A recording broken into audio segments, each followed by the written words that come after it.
Welcome back. I'm Jim Mundy, and this is Jim Out Loud. This is the first in a series of videos I've named the 12 Days of Cyber. So why the 12 Days of Cyber? Well, as I record this, it's early January. We have a little snow on the ground, and it's still pretty cold outside by Virginia standards. In the Christian tradition, the 12 Days of Christmas begin on Christmas Day and continue through the 5th of January. So I've still got my green jacket, which will be hanging up, and my little red kerchief. Hopefully, our friend the poinsettia behind me will make it through all 12 days of cyber. But now that the 12 days of Christmas are behind us, it seemed like it would be fun to create an educational series focusing on cybersecurity from the very basic principles and best practices through processes and technical discussions, and then end up with you, the viewer, having a good base knowledge of cybersecurity. On the channel, we'll dive much deeper into various subjects around cybersecurity, as well as other topics that are of interest to our audience. So the 12 days can be consumed sequentially or simply act as a library or a series where you can pick any of the topics that are of particular interest to you. As always, your input through comments is appreciated. I want our viewers to have a say in the future content we develop. So please feel free to comment, and while you're in the process, consider liking this video and subscribing. Your help in growing this channel is genuinely appreciated. And so now, without further ado, let's launch into the 12 Days of Cyber, Day 1. On Day 1, we're establishing cybersecurity fundamentals, a foundation, if you will. Why do fundamentals matter? Well, security breaches often start with simple mistakes. All kinds of stories. Think about the MGM breach where a help desk worker overrode his security measures because he was convinced that the person he was talking to on the phone was in fact a user who had simply lost the ability to use standard security procedures, and he needed a little help. In the process, he gave that user, who wasn't the user he thought it was a bad actor, a hacker, gave him access. And once in, as is so often the case, through a simple mistake by an end user, by us as using our computers from home, once they're in, they now have the ability to move around and do all kind of damage. So what we want to do is build a secure foundation. And these fundamentals, they may seem simple. They may seem like you've heard these same things over and over. The question is, are they fundamental? Are they habit? And we'll talk a little bit about why that's important. So first, safe browsing and safe email habits. This is by far the source most often of allowing outside bad actors into our systems, whether they be our systems at home or whether they be in our commercial environments. So be cautious with suspicious links. What's a suspicious link? If you receive an email that has a link in it that is not from someone you know, consider that suspicious. If you receive an email that you think is from someone you know, but it just doesn't make sense, just doesn't feel right that they're asking you to click a link, that's suspicious. And even if it looks completely legitimate and you feel like it's correct, there are some safe browsing habits you can use that include looking toward the bottom of most browsers or most email screens and look at where you're actually going to go when you click that link. You hover your cursor over the link, don't click it, and look down below. If you think you're going to your bank, maybe you bank with SunTrust. What are they now? They've got another name now. Truist. Maybe you think you're going to Truist, but you look down at the link and it sends you to some scrambled set of words. Or maybe it looks like SunTrust. Look carefully, because maybe the S is actually a 5. So it's 5 UNTRUST. It's not SunTrust, it's Truist, but we'll stick with the SunTrust example. So that's not just suspicious, that's malicious. But it needs, these practices require that you slow down, take a minute, and judge your environment. Stick to trusted sources. Good example, let's suppose you need some help with your bank. You don't have the number of the bank handy. You don't remember your password to log in. So you go on Google, because we can trust Google, right?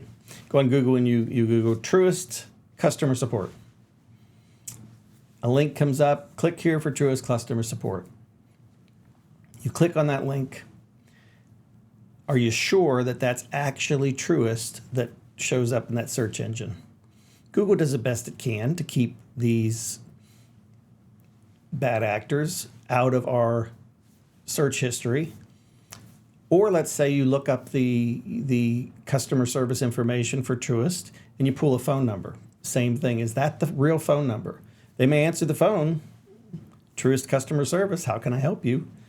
And they might just try to identify you, make sure you are who they think you are, and ask you for a little bit of information like your social security number, your mother's maiden name, all those good things. So you need to make sure that you're going where you think you're going.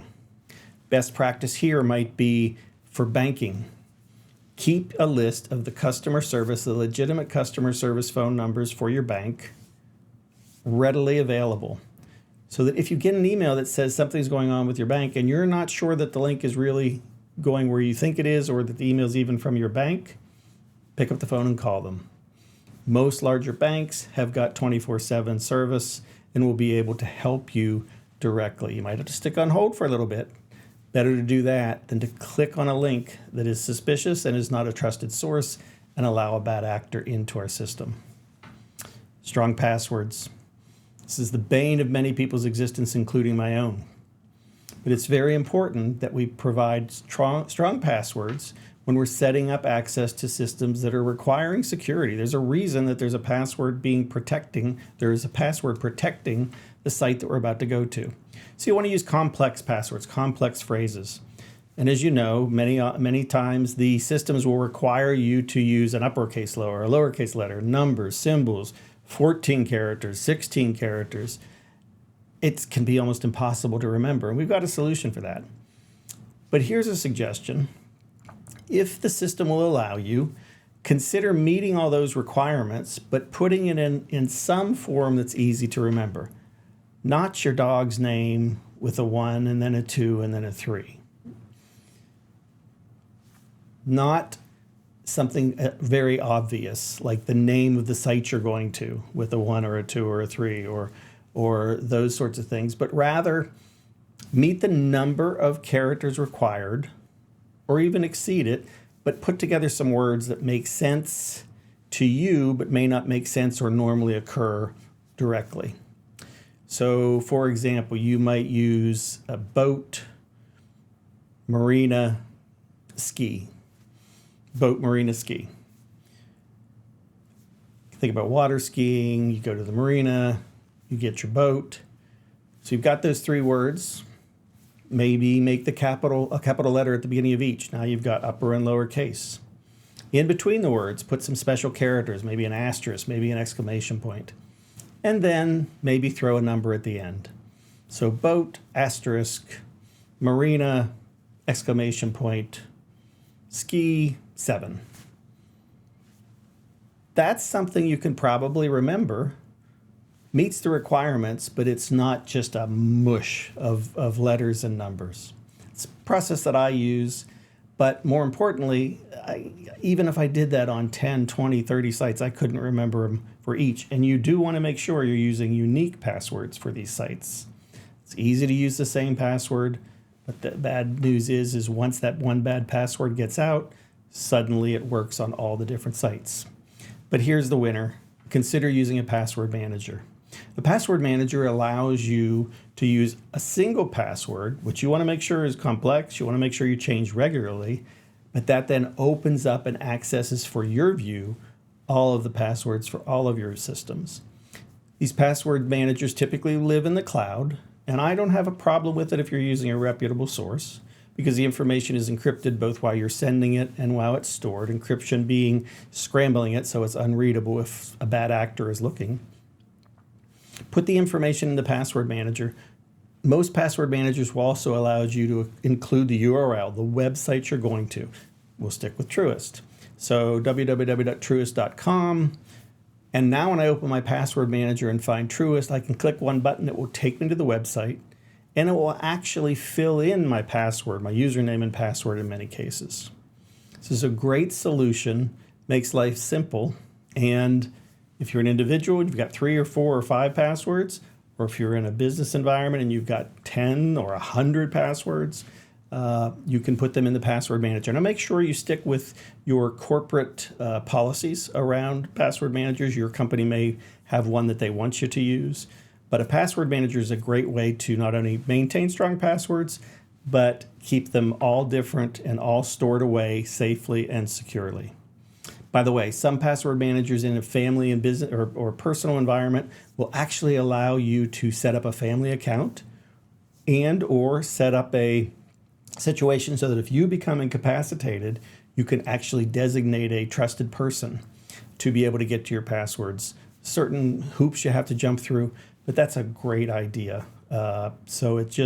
We never know, right? All my passwords to all my systems, if something happened to me and my brother or my sister needed to have access, I could probably not be able to communicate my passwords to them. But if I were set up properly with that type of environment, it would be a way for them to get to it. And in the business environment, when an employee leaves, you can lock them out so they can't see all the passwords, but the other members on the team can continue.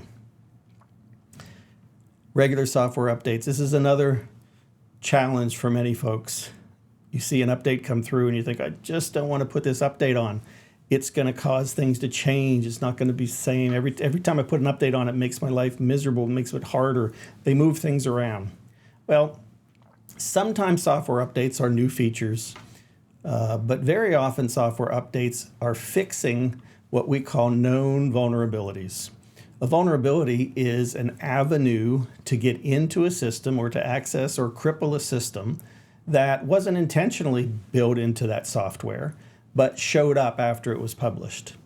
So the software company, let's say Apple, they become aware of that vulnerability and they generate a patch, and you get a notice that you have a software update required.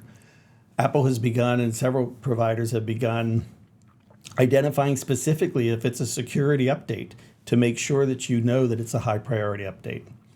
But you want to apply those patches in our business environment. We want to patch systems because, again, once a vulnerability becomes known, it's not just known to you because you got an email from your ERP software, but it's known to the bad actors. And now they're going to start attempting to exploit it. Let's say you're in the automobile business and a particular automobile software has a vulnerability that's published. Well, now the bad actors know that that exists. So they're going to start trying to leverage it. So taking advantage, patching that vulnerability as soon as you can, as soon as reasonably makes sense, helps keep that bad actor out. You can also automate and update these software and patch automatically. This works in many cases, but it also can be a challenge. In a business environment, you don't just want random updates coming in. You want to know what's in the update.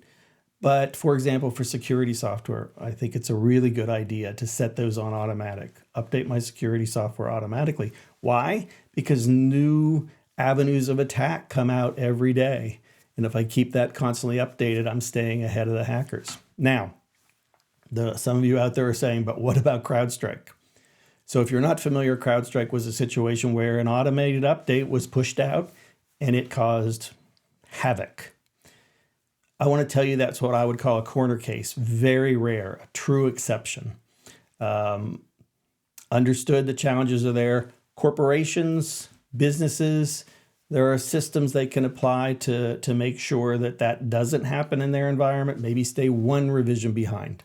It's a whole topic for a series of videos. We're not going to cover that here. I would just say patch often, automate it if possible, and you're going to avoid a big chunk, take yourself off the radar for a lot of these bad actors. So we just covered some real simple basics. Remember, we're providing a foundation here. These are fundamentals to protect your personal information, your business information. You've probably heard a lot of this before. As we move on through the other days of cyber, you'll increasingly see more content, more specialized content that I think will be interesting to you. Coming up next will be day 2. And let me pause here and tell you that if you're watching this just as it comes out, day 2 may not be tomorrow. We're producing these while keeping a business going. In my case, actually 2 businesses. So we'll put the content out there swiftly, but it may not be sequential days. But nevertheless, in what we're calling day 2, we'll talk about strengthening authentication practices. So the way that we get into systems will be addressed in the next day. We'll hang up the red jacket and the little kerchief. Where is it? It's over here. Hopefully, again, the poinsettia will hang in there. Today at church, it was the last day of the Christmas season for us. So we were able to adopt a poinsettia. So I have a big responsibility there. So hopefully that guy will hang in there. I appreciate you taking the time to watch this video. I hope you found it helpful. And if you did, I would be remiss if I didn't remind you to like and subscribe. Ring the bell or click the bell to be notified when new videos come out here on the channel. It's important to me that again, that we get your input, that you share a comment that may be appropriate for this particular video, ideas for additional videos, critiques. I'm open. Nevertheless, I wish you all well and the best. And thank you for participating in the 12 Days of Cyber. I look forward to seeing you on day 2.